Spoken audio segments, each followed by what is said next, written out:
Untouched Bible Stories, Part 2. Melchizedek, the king with no beginning and no end. He walked out of nowhere, carrying bread and wine, a king, a priest, a shadow, leaving behind one of the greatest mysteries in all of Scripture. His name, Melchizedek, the man who blessed Abraham, who had no mother, no father, no genealogy, whose days had no beginning. And Melchizedek, king of Salem, brought out bread and wine. But wait, how could a priest of the Most High God exist before the law, before the tabernacle, before Levi was even born? Long before Moses, long before Mount Sinai, before 10 commandments were etched in fire. A righteous king, in a pagan land, a priest of the real God, in a world of idols and blood gods. His city was Salem, which means peace. Melchizedek, meaning King of Righteousness. In a world drowning in war and wickedness, one man ruled with peace and righteousness. Abraham, still called Abram then, had just returned from battle. 4 kings had kidnapped his nephew, Lot.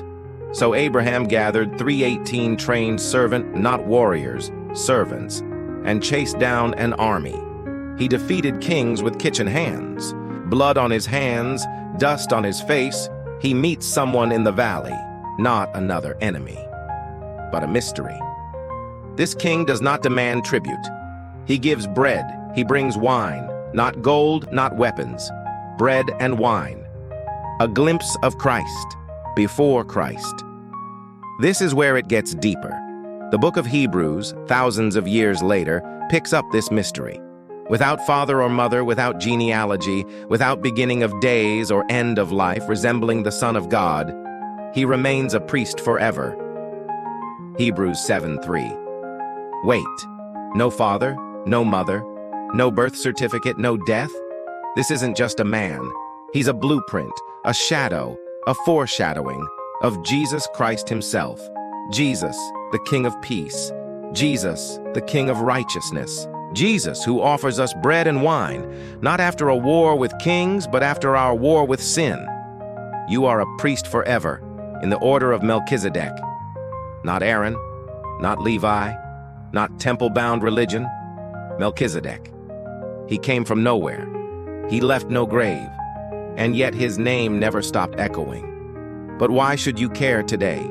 Because in a world of labels, categories, and boundaries, Melchizedek shatters them all. He wasn't from Abraham's family. He wasn't Jewish. He wasn't from a priestly tribe. He wasn't part of the system. And yet, God chose him. In today's world, you may feel like, I don't come from the right family. I don't have the right degree. I'm not qualified. I've got no title, no platform, no followers. But Melchizedek's story shouts through history. God can still anoint you. God can still use you. God can still send you, even if no one knows your name.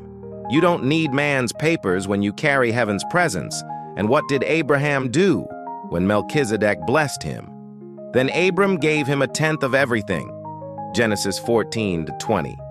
This was before tithing was even a thing, before rules and laws. Abraham gave from his heart, not from obligation, because something in Melchizedek was divine.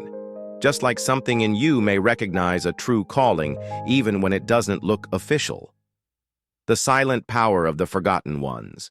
Melchizedek is barely mentioned, just a few verses. But he shook theology to its core.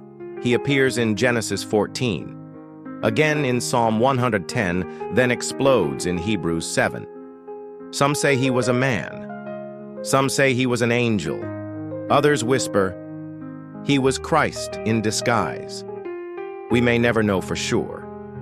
But here is what we do know. He was both king and priest, just like Jesus. He offered bread and wine, just like Jesus. He ruled in peace and righteousness, just like Jesus. And he came outside the system, just like many of you. So ask yourself, are you waiting for a title before you take your place? Are you stuck because religion told you you're not qualified? Then remember Melchizedek, because your calling didn't come from man. It came from God Most High. The Lord has sworn and will not change his mind. You are a priest forever, in the order of Melchizedek. Psalm 110:4. In a world full of noise, be like Melchizedek. You don't need a mic. You don't need a crowd. Just bread, wine, peace, and a quiet, unwavering connection with the Most High. Before you scroll away, what if the most powerful people of faith are the ones who appear once and leave a mark forever? What if you're not waiting for a title, but the world is waiting for you? Let's talk about it in the comments. Tell me, have you ever felt called, but unrecognized? Because maybe, just maybe, you're a Melchizedek in modern clothes.